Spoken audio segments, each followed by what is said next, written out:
confident black woman enters an interview room expecting professionalism, but what she gets is humiliation. What unfolds after that meeting could change lives forever. But whose? Let us know in the comments where you're watching from today. The heels clicked, not from nervousness. Camille Aguilera never walked like she owed anyone anything. It was the way she carried herself, her posture upright, her strides measured, a silent refusal to shrink in spaces that didn't expect her to fill them. She walked with a purpose that said, "I am supposed to be here." She had spent the night before ironing her navy blue blazer, pressing the fabric until it obeyed every scene. Her curly hair was pulled into a low twist, elegant but not distracting. A silver pendant rested just beneath her collarbone, a quiet tribute to her late mother who used to whisper, "Never let them think they're doing you a favor by letting you speak." Camille wasn't new to rooms like this, sterile, corporate, dripping with politeness that barely masked discomfort. But this one felt louder, like its silence had teeth. She arrived 15 minutes early. Of course she did. The receptionist, a young white woman with a peach-toned manicure, didn't look up when Camille said her name. "You can have a seat," the woman said flatly, gesturing toward a cluster of hard leather chairs without breaking from her screen. Camille sat, legs crossed, back straight, hands folded in her lap like a composed threat. It took 25 minutes before anyone came for her. The woman who finally appeared was Kelsey Brantley. Blonde, mid-40s, pencil skirt and stiletto confidence. Her energy screamed gatekeeper. She gave Camille a once-over that wasn't long enough to be obvious, but just enough to register disapproval, like Camille had failed some test no one mentioned. "Camille Aguilera?" she asked, as if confirming it with disappointment. "Come on back." Camille rose and followed, silent. They walked down a hallway lined with framed campaign posters. Innovate. Inspire. Impact. The irony didn't miss her. Kelsey didn't bother with small talk. Inside the conference room, another man stood, Mark Levinson. Square shoulders, gray hair, sharp glasses. He didn't smile, just nodded. His handshake was limp. "Let's get started," he said. Camille had rehearsed, not because she needed to memorize anything, but because she wanted to be precise. She knew her numbers, knew her campaigns, knew the difference between a slogan and a story. She had turned fledgling brands into household names. She knew that even the best credentials wouldn't protect her from bias. But she'd still come prepared. She sat down and began, smooth, clear, confident. But Kelsey cut in just 6 minutes into her presentation. "Do you always talk like that?" she said, eyebrows raised. Camille blinked. "Like what?" "So polished," Kelsey replied with a thin smile.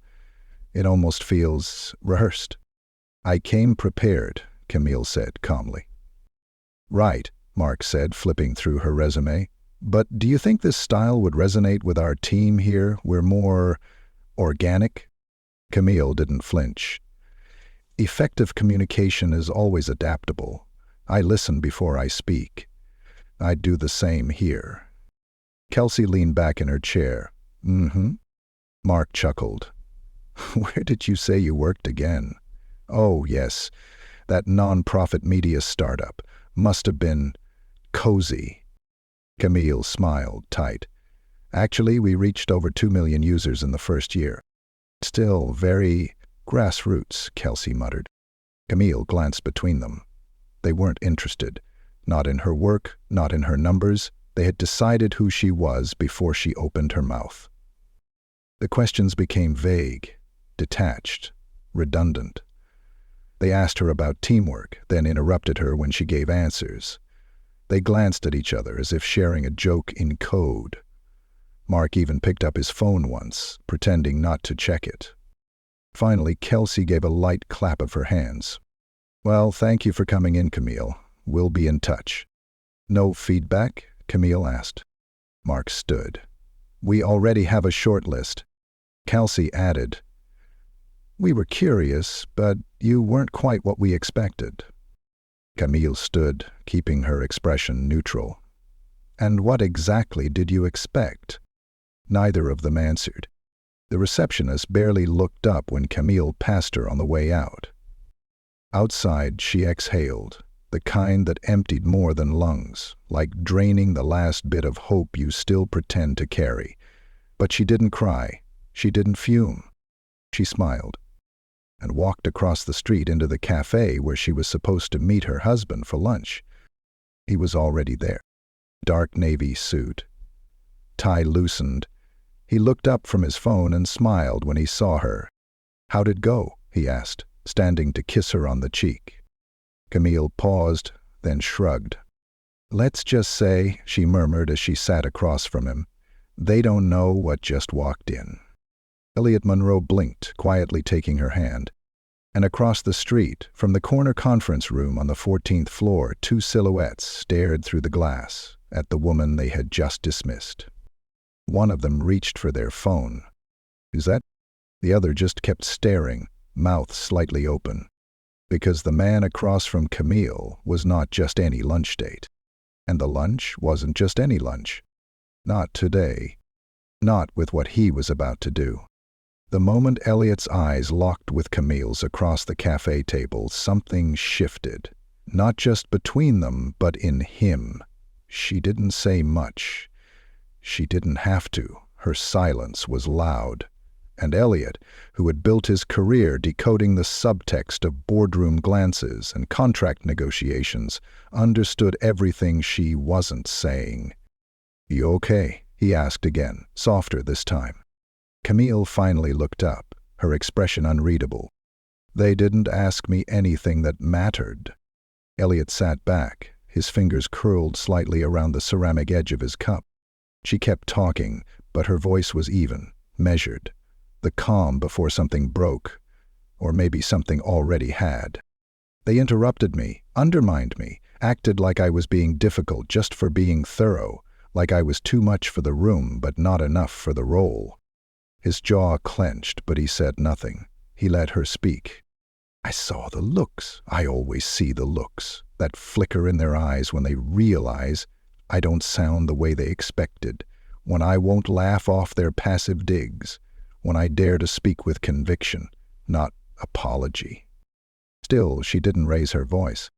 "And when I left, it wasn't even with disappointment, just confirmation, you know." Elliot nodded once. He knew exactly.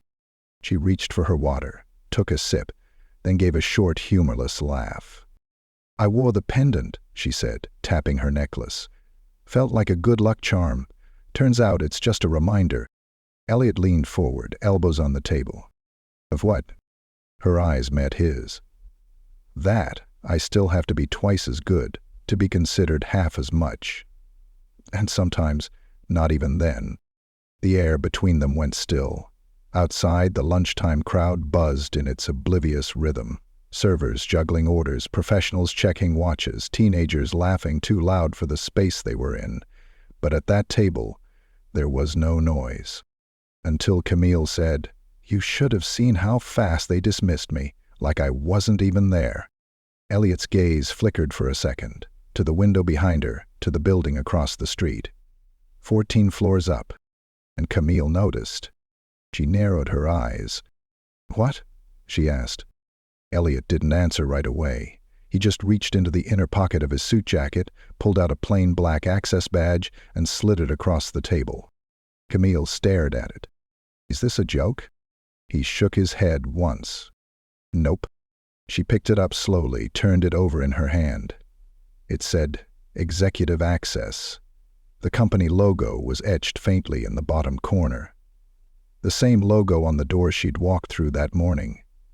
The same logo behind the glass of that conference room. Her fingers stopped moving. "Why do you have this?" Elliot's voice was quiet, deliberate. "Because I bought the company." Camille blinked. "Once. Twice. You? I finalized the acquisition 2 weeks ago. Been watching operations quietly before we start making any leadership changes." Camille sat back slowly, her mouth parting. "You were there." Elliot nodded. "Boardroom. Corner wall. They had no idea who I was." Camille put the badge down like it burned. "So you knew this might happen?" "No," he said. "I knew something could happen. I didn't know they'd treat you like that." She crossed her arms. "And now what? You make some calls, fire them, and move on?" "I don't make calls," Elliot said flatly. "I walk in." Camille stared at him. This was a side of him few saw. Not the gentle husband who made pancakes on Sundays, or the man who could recite Maya Angelou in the middle of a fight to calm her down.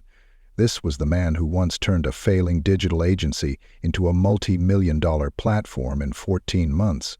This was the man who spoke in full strategies, not feelings. But even now, he didn't look smug. He looked tired.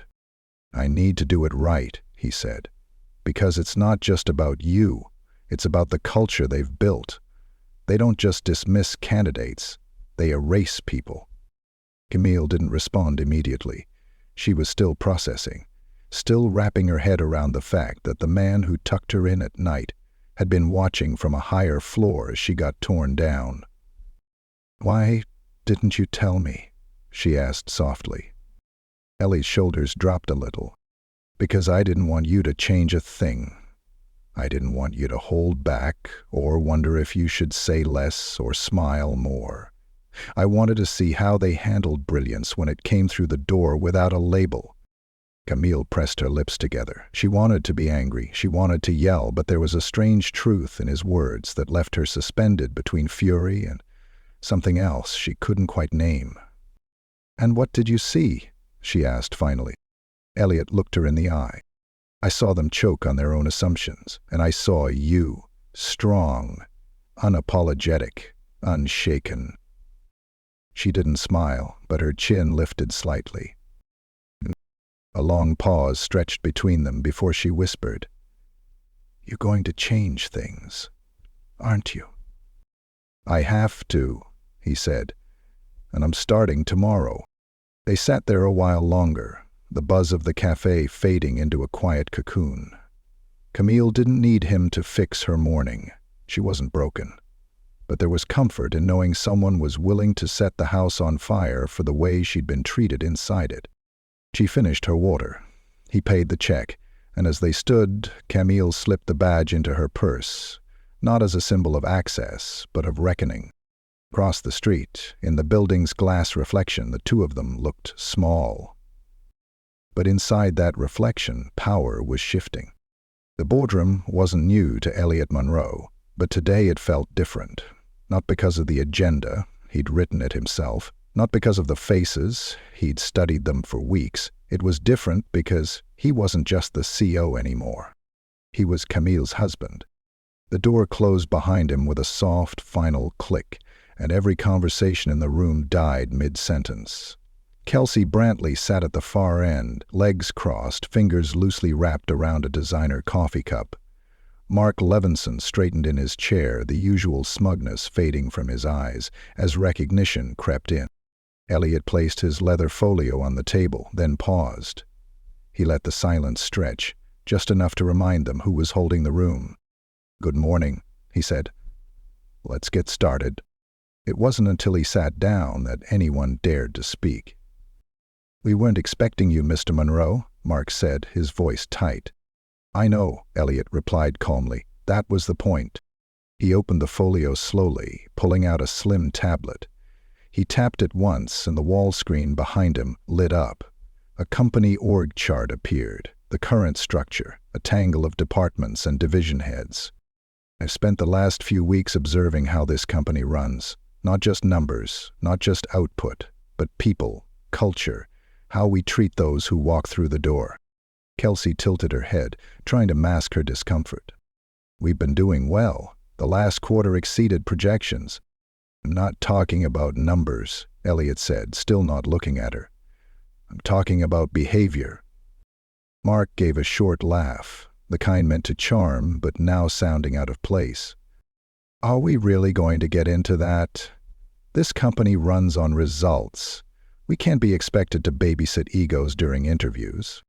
Elliot finally looked up. Is that what you think happened yesterday? Mark blinked. I review all final interviews, Elliot continued, for director-level hires and above. And before you wonder, yes, that includes audio. The building is equipped for transparency. I made that standard the moment I signed the acquisition papers. Kelsey's fingers tightened around her cup. He turned the tablet toward them, tapped again. A transcript appeared. Candidate Camille Aguilera, 10 years in progressive marketing roles, built 3 brand identities from the ground up, took a nonprofit from obscurity to viral recognition with a $1 million engagement campaign in under 6 months.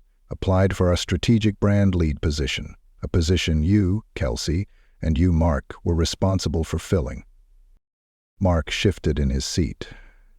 She wasn't the right fit, because she was too rigid, too rehearsed. She didn't vibe with the team.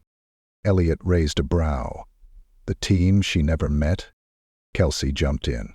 Look, sometimes candidates are polished on paper, but don't have the energy that aligns with our culture. We're dynamic. We need people who flow. Elliot leaned back slightly. She flowed just fine. What she didn't do was tolerate being minimized. That's not lack of fit. That's boundaries. The room was still. Someone coughed near the back, a junior manager trying to disappear. And I get it, Elliot said, voice softening just enough to sound almost sympathetic. You didn't know who she was. You didn't know who I was. But let me be crystal clear. What I heard in that room wasn't about skill. It was about bias. He let the word hang in the air, like smoke. Kelsey looked like she might speak, then thought better of it. So, Elliot continued, I've made some decisions. He stood, walking to the screen. The org chart shifted, names turned red, lines were removed. Kelsey Brantley, your contract will not be renewed. Effective immediately, you'll be relieved of your responsibilities and transitioned out with severance. Her mouth opened, stunned. Mark Levinson, your position is under review, pending an internal audit of the hiring processes you've overseen in the past 2 years. Until further notice, you are suspended with administrative leave. Mark stood, sputtering. You can't just... I can, I have. He turned to the rest of the room. We are not a company that rewards exclusion, subtle or otherwise.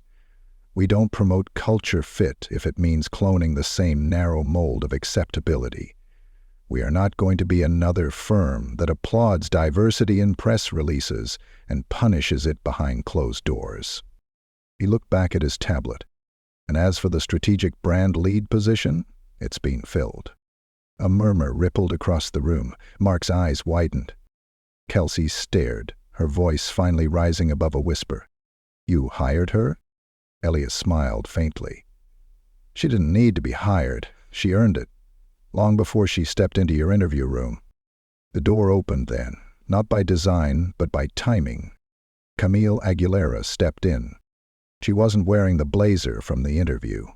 She wasn't here to impress. She was here to lead.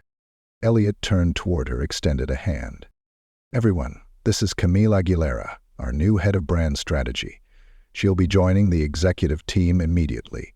Please offer her the kind of respect and collaboration that should have been extended from the beginning. Camille nodded once, her face calm, but not cold. She didn't need to smile. Her presence said everything. I look forward to meeting with each of you over the next week, she said. We've got a lot of work to do, but more importantly, we have a lot of listening to do. She paused, then added, I don't need you to agree with everything I say. I just need you to start believing that voices like mine belong in this room. No one responded, not right away, but a few people, a few who had never spoken in meetings like this before, straightened in their seats. One even nodded. As Kelsey gathered her bag and Mark silently fumed in the corner, Camille took her seat at the head of the table. Elliot sat beside her, not as her shield, but as her partner. He didn't need to speak anymore, because Camille was finally being heard. The hallway outside Camille's new office was quiet. Not tense, not uncomfortable, just quiet in a way that let her breathe. She turned the handle gently and stepped inside. The office was still bare, no family photos, no framed accolades, just a desk, a chair, and an untouched notepad with a monogrammed pen sitting perfectly straight. Across from the desk were two plush chairs, slightly angled toward each other. It didn't feel like a throne room. It felt like a conversation waiting to happen. Camille stepped over to the window. The view was familiar. The cafe across the street, the people flowing in and out, caught in the choreography of city life. Somewhere out there, not long ago, she had sat, holding back every ounce of frustration, clutching a glass of water like it was armor. Now she was here. She turned as a soft knock came at the door. It was Maya, the receptionist. She entered slowly, holding a stack of onboarding forms with a wide, genuine smile. Today, her voice was bright, even friendly. "Ms. Aguilera, here's everything for your team intro. Oh, and congratulations." Camille took the stack with a nod.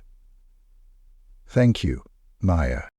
She was about to turn back to her desk when Maya hesitated. "Can I say something?" Maya asked. Camille looked up. "Of course.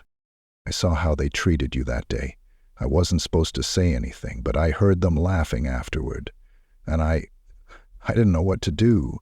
I felt horrible." Camille's face softened.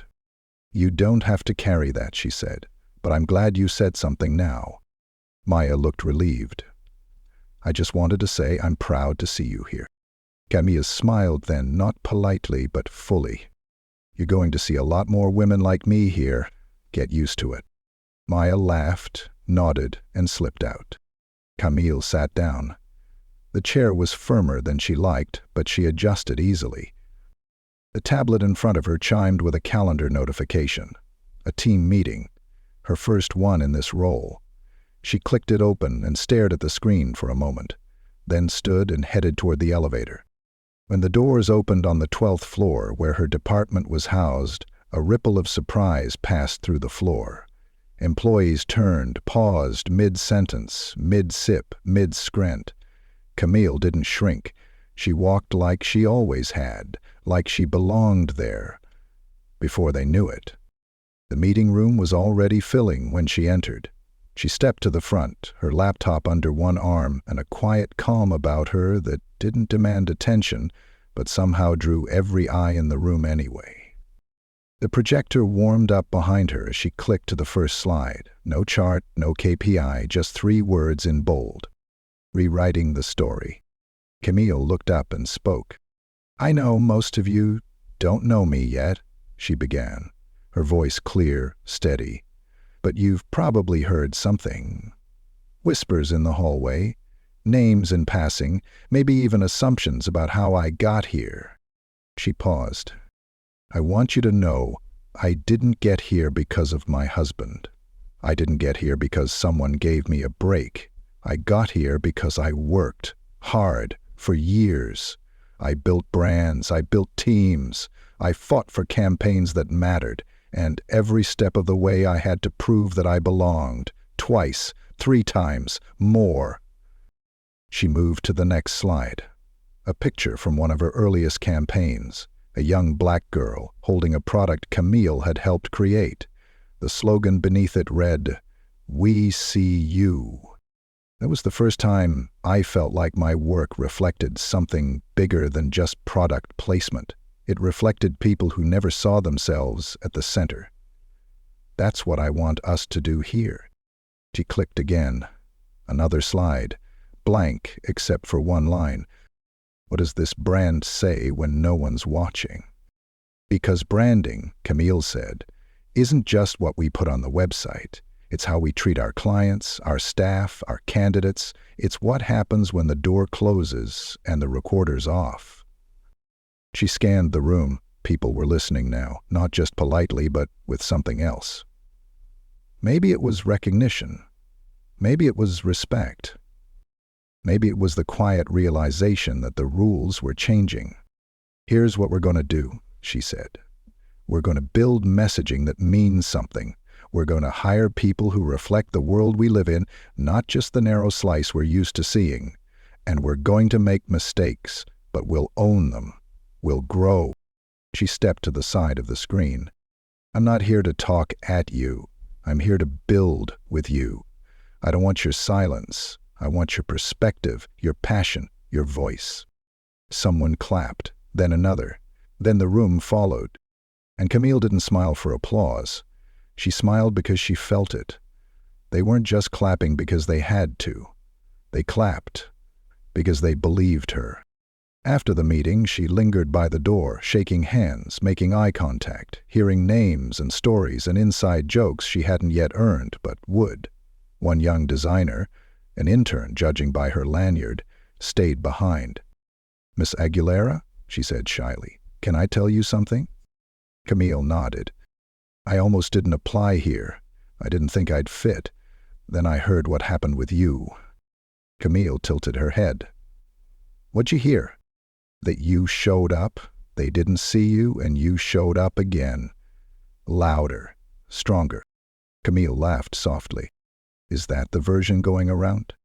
The girl smiled. "It's the one I needed to hear." Camille put a hand gently on her shoulder. "Then let's make sure it's true. For everyone." Later that evening, she walked out of the building, the sun low and golden streaking across the skyline. Elliot was waiting by the car, leaning casually against the hood. She reached him, and they stood quietly for a moment, watching the city breathe. "How'd it go?" he asked. Camille glanced up at him, tired but shining. "I think I just started a fire," she said. "And I think they're finally ready to feel the heat." He grinned and opened the car door for her. As she slid in, she caught her reflection in the side mirror, head high, eyes steady. This time, she didn't need to brace herself for impact. This time, she wasn't knocking on anyone's door. She was holding the key. And behind her, the building still stood. But now it was beginning to change, from the inside out.